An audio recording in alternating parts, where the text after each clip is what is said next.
Previously on Homeland. Yuka told us to come here. She said something here could teach us, but all I see is a fish. Come join me. You get a sense that the elements are not separate. They interweave and intermix all the time. Both of you together might be able to unlock knowledge that you previously didn't have access to. Earth can be water, water can be earth. They're not so different. It's two things combined to make something more powerful. Together we're more powerful. You can see like a drop of water like fall from his eyelash onto his cheek. And he goes into kiss her. I think I get it. I think I do too. And you need to get back and save a life.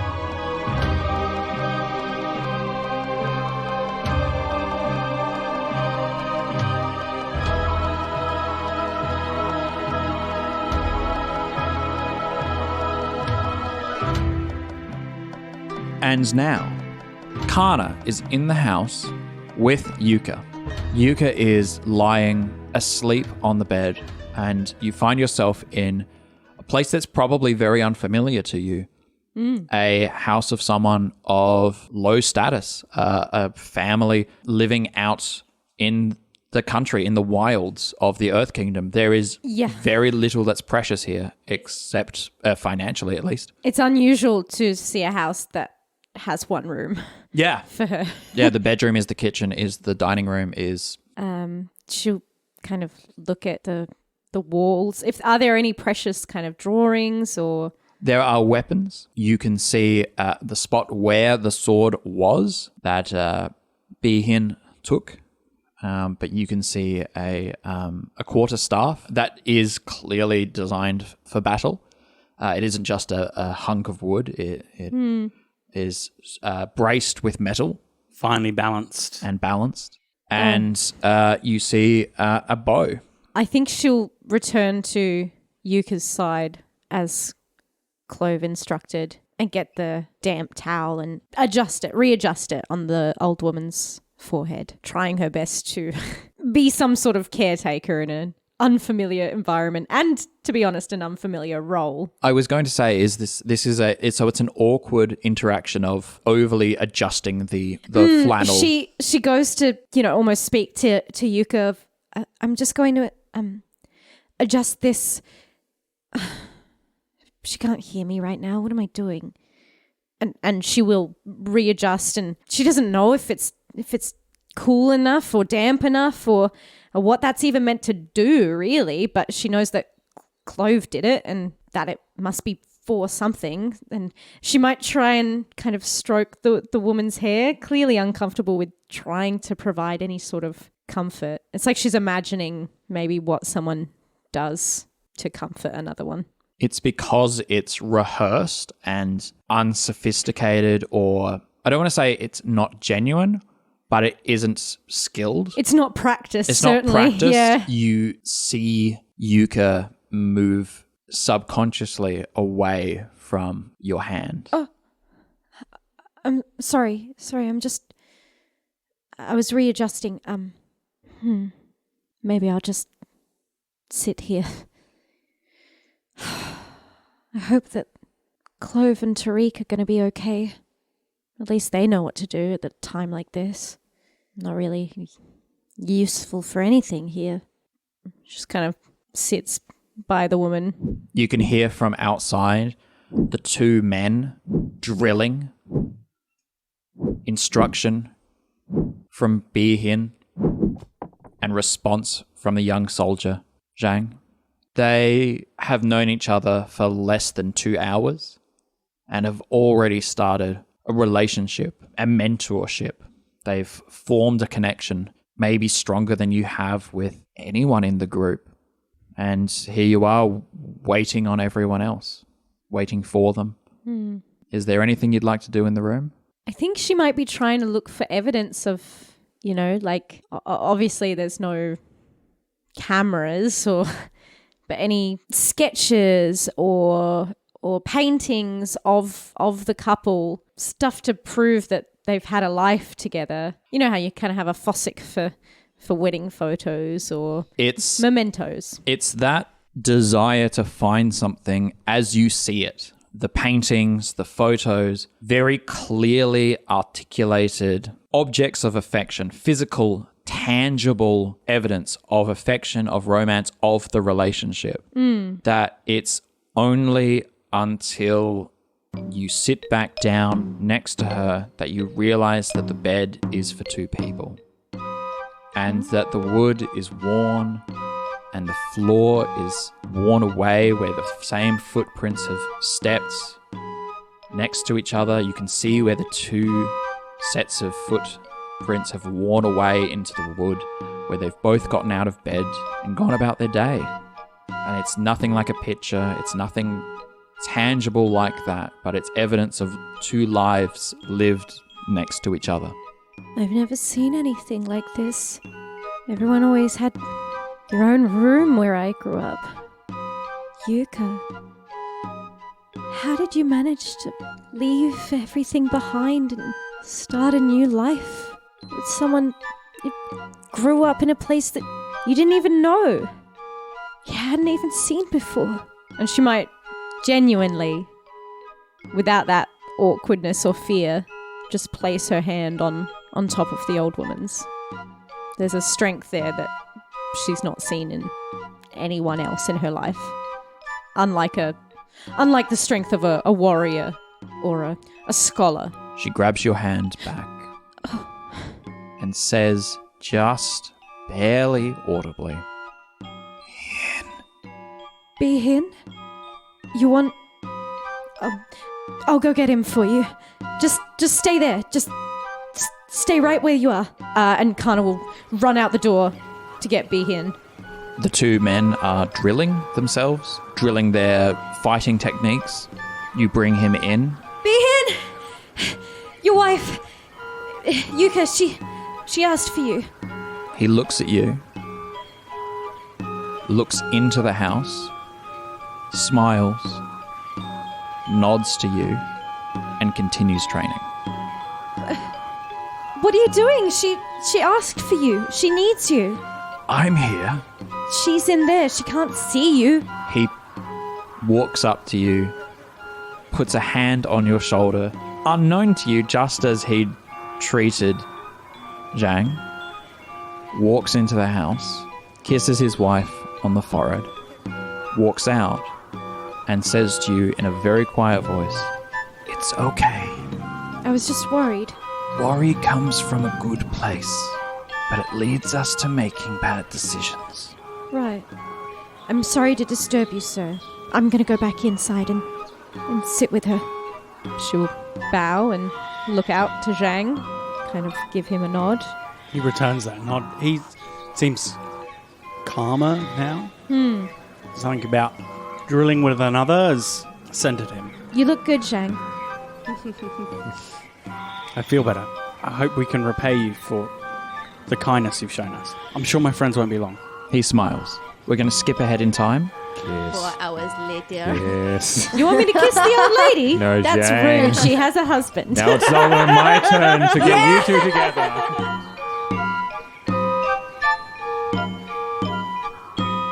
The day has been long. Zhang, you have been training. Kana, you have found a restless place in this space. It certainly isn't where you want to be, in that it's unfinished work. It isn't complete. No. And it is around 6 p.m. when Clove and Tariq, with wet clothes, rush back to the house. Is it dark at this point? It is twilight. Cool. Question. Are we still holding hands when we walk in to the others? I Teehee. think when we caught sight of the building, we just like wordlessly stopped holding hands, and it's not like it's not like an embarrassed thing or anything. It's just like this was a moment for us, and Yeah. like we're not like it's not about sharing that with these guys, and we're also here to do a job, That's it. and we're not going to bring what happened there into this. So we just like wordlessly like Putting in the chest, not to dismiss it, but to go later. yes, exactly. So by the time we get there, I think Clove is maybe like a few strides ahead of you. Like just it's, if they were walking shoulder to shoulder, she's like a step ahead of you now, as she's like very determined now to finish like what she came here to do. Great. And we will head into the door with that energy. You head in. Yuka is still lying in the bed as you left. How is she? Well, she's been sleeping most of the time. She woke up a few times, and I think she's stable for now. Clove puts like a hand on her forehead, like testing her temperature. She's still very fevery. I think we need to try and save her. Did you find what you needed? Well, we think so. Clove is just going to like kneel by Yuka's side and kind of look for you. And Tariq will and he tentatively kneel down beside you as well. And I think because she knows what she's doing, I think she kind of takes his hands and kind of places them over her wound. I guess it kind of needs to be led by your water bending though. Yeah, it's the understanding of what we're doing comes from you, and the way that we do it potentially comes from Tariq. Yeah. So she's it's very much motivation guiding plus it. execution. Yes, coming together. Totally. It'll be a thing of trying to almost it's not a sight thing, it's a feel thing. It's using those elements. It's tangible, something that you can touch, but it's how you not only manipulate it but manipulate with it. That he's trying to kind of embody. It's the idea of you are now. It's this idea of putting two things into practice, which is stabilizing yourself in each other and in the ground and with the person. Yeah. While getting all those three elements to kind of flow together in kind of synchronicity and harmony as well. Yeah. There is a strong sense of being led, and just like the cave, as you do this, you aren't sure who is leading who. It becomes a circular pattern of just rotation, momentum, pull and push. The firmness of earth, along with the fluidity of water, drives a sense of a strong will with a fluid drawing out of toxin. It is like you are bracing against the earth and pulling out negative spiritual energy from a person. And as they're doing this, Clove like has her eyes shut and they're doing this figure 8 circle. That infinity circle, pattern that we the saw, infinity, doing this thing of like pushing and pulling against like their own hands, but also the woman's leg as well. Would you like us to roll for this? No. Okay. I'm not going to have you roll for this. Cool. Do you see, Kana? If we stick together and we work together, there's nothing we can't overcome. Yeah, you're right. It's really beautiful. Your hands glow over her body. What looks like a jagged blue-black piece of metal is pulled out from the wound, but it wriggles and moves, only for a second before dissipating. After this happens and there's like, I guess, a moment of stillness, I think Clove opens her eyes and they're like kind of wet with tears.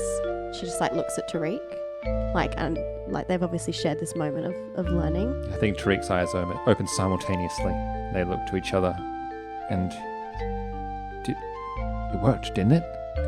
Yeah, she feels her forehead again. She's like, yeah, she's gonna be okay. Kana will immediately clap her hands to her mouth of just like a pure like joyous exclamation as the laughter kind of like rips out of her. Oh, you guys did it! You did. That's amazing.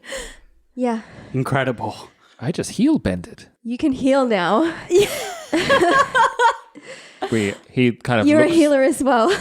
He looks over at Yuka. Does she show any signs of She of life? seems very clearly healed. Yeah, she's like resting now, whereas before she was like seemed in pain. Yeah. Now she's like in a deep, comfortable, restful sleep. Color is returning to her face. There is a healthy sweat rather than an unhealthy sweat of a fever. And her hands and muscles, which were tighter, are now more relaxed. I can't believe this.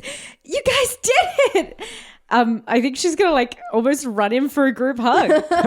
Hell yeah. Great. Oh, he doesn't obviously like reject it. It's just not a thing. I don't think It's a weird thing for everyone. Tariq has ever had a group hug in his life.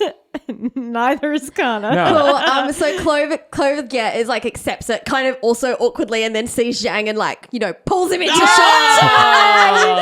Oh my god, does Behin join? Yeah, I reckon he does. Behin doesn't, Oh, but he does smile. yeah. Love it. A knowing nod.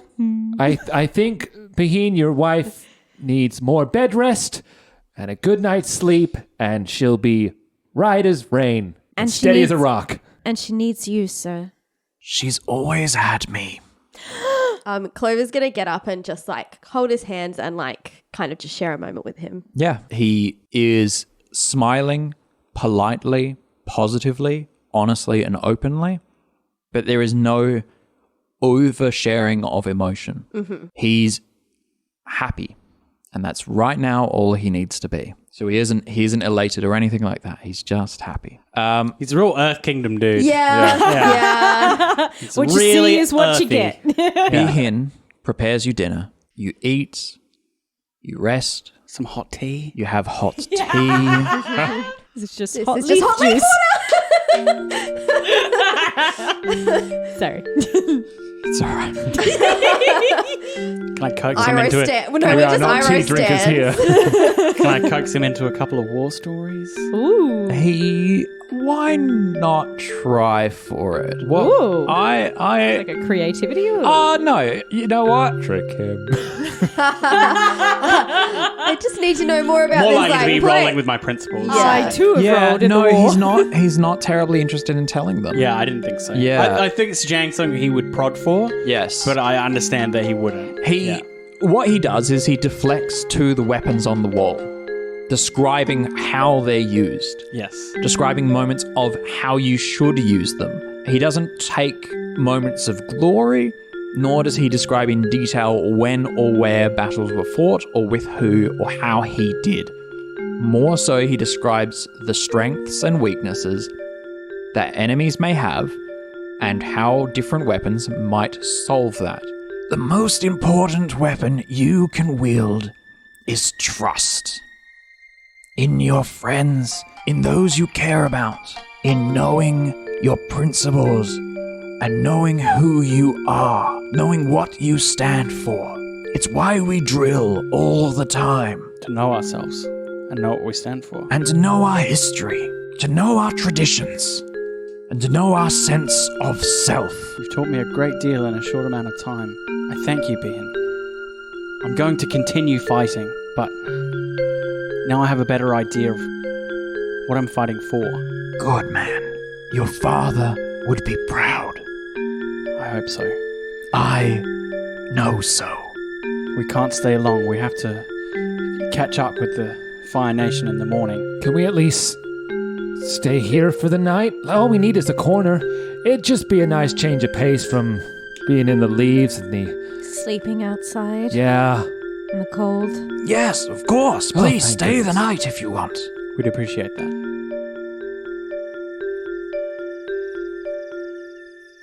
You settle in for bed. Someone, Behin says, is going to have to take watch. I'll do it. You're going to do the whole night? Well, no. Or are you going to take shifts? I'll take a shift. We'll do shifts. Yeah. I'll do Yeah. but Zhang's like first volunteer. Great. Okay, no worries. The night is going to happen, and you are all going to get, I believe, 3 fatigue wiped off your sheets. That's right. Because it's not a bed or anything like that, but it's not outside in the elements. That's right. It is technically like a cot, he's going to roll up mats and things like that for you, but it's not. It's not heck yeah. it's not equivalent of a bed. And he needs his bed for his wife. Love a good I was cop. going to say, yeah. Kick her out. No, She's better now. all of us crammed in the one bed. All 6 of us together. I think Zhang, when he's out on his own, among the snuffling and the grunting and the shifting of the The platter beast? platter bears, he's going to look in the direction of Gaipan. The platypus bears are awake. Some of them murmur and stomp around behind you. You see one lay an egg. What? Cocks his head at that. Huh. Wonders if they're good eating. You think back to the dinner you had, And big eggs. and you did have a rice meal with egg. So Delicious. things begin to clock together, add up together. Well, it was pretty tasty. It was pretty tasty. Yeah. But his eyes, that whimsical thought aside, his eyes do settle on the horizon and the dangers that await of taking on an army and a general. He's not afraid, but apprehensive. That's your moment. Yeah. You go back to sleep and you tag who next for their shift to keep watch. I'll wake Kana. Kana will ready herself for her night watch. I'm assuming it's deeper into the night. It is so around 11 p.m. the dark has kind of begun settling in. I think she'll walk around the interior of this little home, looking at her companions with a renewed sense of admiration for all the different walks that they have had to make to get to this point, for their rejection of prior hardships and tribulations, and using that to now come together as she again looks in to see a content and loving silhouette of two elderly lovers lying side by side in the impressions that they have made in the bed that they've shared for many, many years. And she will look past that, head outside, and watch the night continue to fall. You are not alone. You see closer to the property than you had wished. 3 figures. 2 of them are easy to identify. Fire Nation soldiers. And a woman that you've met before. The masked figure and fan fighter that you fought. No. Kana will fight the urge to head out and confront them, and instead remember Behin's words about worry and quickly turn back inside to wake her friends. Zhang, Tariq, Clove, wake up. Oh, I barely closed my eyes. What is it? Purple box. There's 2 Fire Nation soldiers and the masked woman that we fought earlier. Zhang's spear is in his hand. They're further out, past the fence. Did they see you? I don't know. But either way. Are they coming towards here, or what are they doing? Did it look like they were moving? No, they were observing you. Oh, they were watching us. I think they saw me. I don't know if they're going to come back here, but we fought them once. Yeah, and we barely made it out. Like, is there a window side that faces where the direction that they were in? Yes, so absolutely. Tariq will go wander up to that window and peer out. There's no one there. Wait, where did you say they were? Just out there. I head to the window and look out. There's a knock on the door. Okay. Yeah, Clover's up already. Stance. Battle stances, everyone. Tariq will, look at the 3 of you and sees that you're, battle ready to go. Clover's specifically going to go stand in front of the elderly couple. Yeah. Tariq will go up to the door. Who is it? There's no response. Looks back at the 3 of you, gives a shrug, and swings the door in a fluid motion. And yes, he'll be in front of the door. Okay. There's no one there. It lets you feel you see the wind just whip into the door, blowing a bit of his face, and he curiously peers his head out. Behin is waking by now. Clover's just going to crouch by him and kind of put her hands on him and be like, shh, we think there's someone there. And he'll unclip a cylinder as well. We should lead them away from this home. We can't let them attack. Behin, you need to stay here. Stay quiet. Look after Kana. Sorry. You need to stay. Look after me. You need to stay here and stay quiet. Look after Yuka. He nods and doesn't say a word. And they start moving towards the door. Zhang wants to go outside and look around. I'd like to assess what's here. Yeah. The animals, where they could be attacking from. Is anyone on the roof? The animals are obviously agitated. Yep. They are moving around and snorting. And far on the distance, you can see the 3 figures. 2 Fire Nation warriors and a woman you've met before in combat. Standing again still? Standing together very far away. Well, that's a message, isn't it? How did they move so fast, How did they know we were here? so quietly? There must be someone else here. You reckon that one person could have done it, unencumbered. So her. If she moved, She was quick enough, yeah. It's potentially believable. And we did take a while to get to the door and come up. Yeah, So, she yeah, knows that that we would Yeah, have like frozen in Yeah. fire. Yeah. Yeah.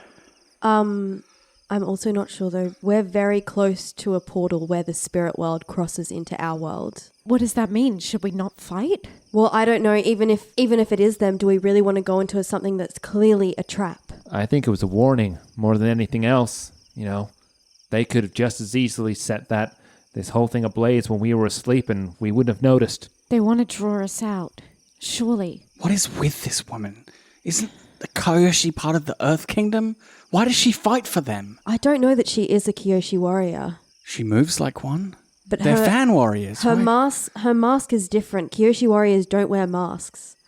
They wear face paint, which is a mask in itself, but not like what she has. We can't let them attack these people. Well, why don't we just ask them? Let's go. We move out of the house. Start like walking. The four of us awesomely lined up. Yeah, the four I of love you. awesomely as a Adverb. adverb, yeah. Beerhin has pulled a bow down, and under the bed, he's pulled a quiver of arrows and is notching one, ready to go. Great. There is an old man's training coming back into his body, even at near midnight. The four of you lined up together. How are you lined up? Just out of curiosity. I think Clove is definitely a bit behind because she's A, not really with this plan, and B, like, has a very protective urge to protect the house. So I don't know. Like, there's just something drawing her towards the house as well as with her group. I think Kana's pretty headstrong and it's a formality charging into some sort of confrontation, and it's part of her family way to not show fear. I think it's Kana and Zhang are like more Probably- at the front. Yeah. It's like a V. Yeah. Yeah. Zhang, Kana, and then Clove and Tariq kind of on the wings. You approach. There they stand. The moon is bright. Tariq, you feel stronger in your water bending capabilities with a full moon behind you. Can't fight the moonlight. Clove, the moon is a solid piece of earth. As strange as it is, your time in the water, you feel a kinship to it. Mm-hmm. Something about it. Tonight, the earth and dirt under your feet, as well as earth above you in the sky, Yeah. you feel, strangely, more harmonious. Kana, it's night. There is no sun. No sun. Your firebending is not as strong as maybe it could be. Zhang, Yes. weapons are as proficient in the day as they are at night. This means nothing to you. Day or night, you're a soldier of the Earth Kingdom. If I can see, I can fight. What do you do? Did we ever get her name? This person's name? Did we overhear it or anything like that? Did No. I don't think we No. did. Not from memory. I approached her in the bar, but I never learned her name. What's your mum's name? Nanako. What is it that you want? She points at Kana. Not happening. You misunderstand me. I'm not here to take her. I would never do something so vile. But you would attack us. I don't work for your mother anymore. My contract is done. Then who are you working for? I work for myself. I'll say it again. What do you want from us? I'm here with a bargain. These two, and she points to the two Fire Nation soldiers, have heard about you, Kana Hoshi, and they want to get in on whatever you've got planned. What do you mean? What? You've brought me lackeys? She gestures, open hands. Soldiers. It's not the two dumbasses from the Iron Village, is it? No, thank you. Hi, guys. It is not. It is not. We're back. It is not. Oh, we got another bucket! No, it is not the two bucket boys. Shame. Maybe I would have taken them. Kana, it's your scene. It is two 2 Fire Nation soldiers. You said this was a trade, so what are you getting? I don't particularly like your mother, Kana. The Hoshi clan could have someone stronger as its leader. Word passed quickly about how you dealt with your aunt. I thought it was presumptuous of your mother to try and nip you in the bud to snuff you out, but here you are. A bold flame, standing your own, a free woman, willing to take what she wants. I admire it. And what is it that you think I want that could be achieved with 2 soldiers in tow? If you don't want them, you don't need them. You can dismiss them, but they want to serve you. Their armor is your family's armor. The Hoshi clan have long equipped the Fire Nation with best armor. I've seen your smithies. I've seen your secrets, or at least heard about them, from your mother. How for many years your family perfected the best armor for Fire Nation soldiers. Lightweight, durable. Look, they wear your colors into battle for the Fire Lord. Those aren't my colors anymore. You want nothing to do with them. You want nothing to do with what your family has? What it can do? I don't mind. I'm here to offer you solutions, provocations. I'm here to help you. Help me? The last time we met, you were trying to put holes in me. The last time we met, it was the first time I'd met you. Well, it wasn't a very good first impression now, was it? He's got the right idea. What did I say? I feel like everyone cocks their Yeah, head around. everyone's like looks confused at her. Look, lady, I don't think it's that we have the wrong idea. It's just that, what exactly do you think is within yourself that makes us want to trust you or even hear what you have to say? Because given the last time we talked, you tried to stab us in the face and then we kind of sent you packing. Just saying. That you aren't defending a home now? That I would speak with you? I don't trust her. I don't trust her either. Who are you? My name is Dayu. And why won't you show your face? Very well. She takes off the mask. Beneath the mask is a plain-faced woman. Maybe 22, brown hair, green-brown eyes. Face looks a slightly stronger jawline than others who haven't lived a soldier's life, but other than that, she looks unremarkable. Any thoughts of scarring or anything like that, they're not there. She is a normal woman. And whose side are you on? The same side you should be on. My own. But what are you fighting for? Me. Okay, That let's... doesn't I make think- any sense. There's a war going on. I think Kana will address the soldiers. I will never fight for the Hoshi clan. If I still have breath in me, it will be to burn down everything my family has made. If you want to follow what I've done, then take off that armor.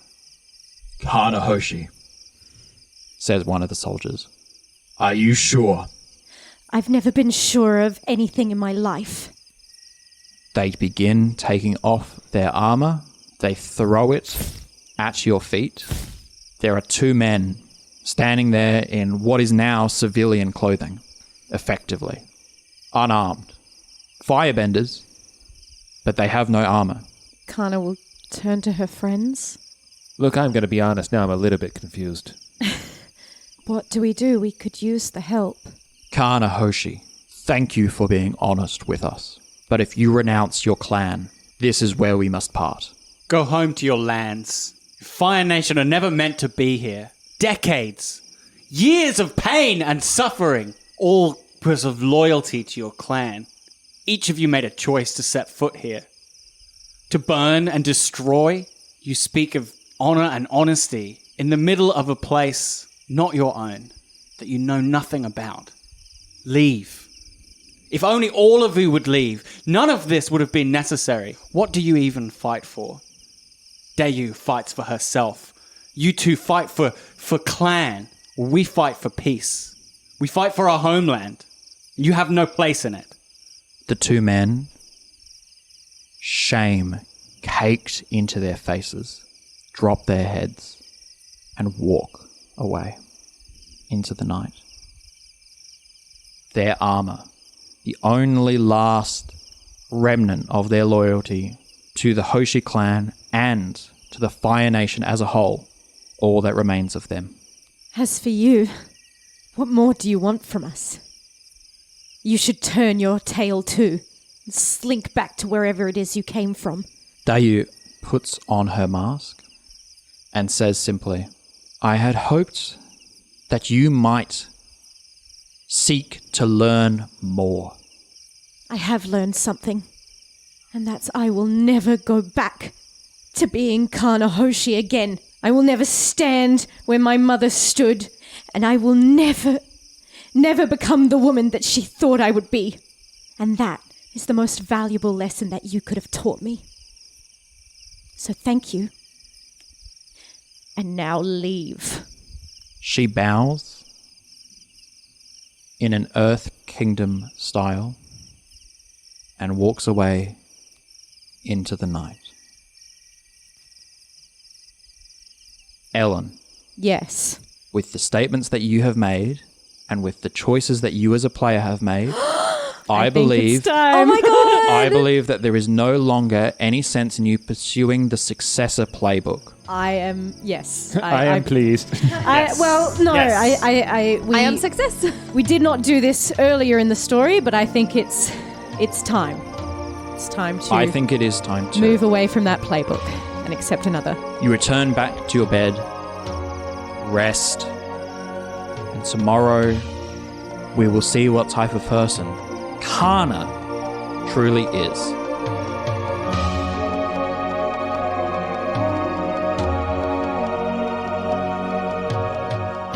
You have been listening to Homeland, which is a Roll2Cast production. The best way to find us is on Twitter, Discord, and our Patreon. All our podcasts are on Acast, Spotify, YouTube, and all good podcatchers. You can support us on Patreon at patreon.com/Roll2Cast. Avatar Legends, the role-playing game, was created by Magpie Games. Nickelodeon, Avatar, and all related titles, logos, and characters are trademarks of Viacom International Incorporated.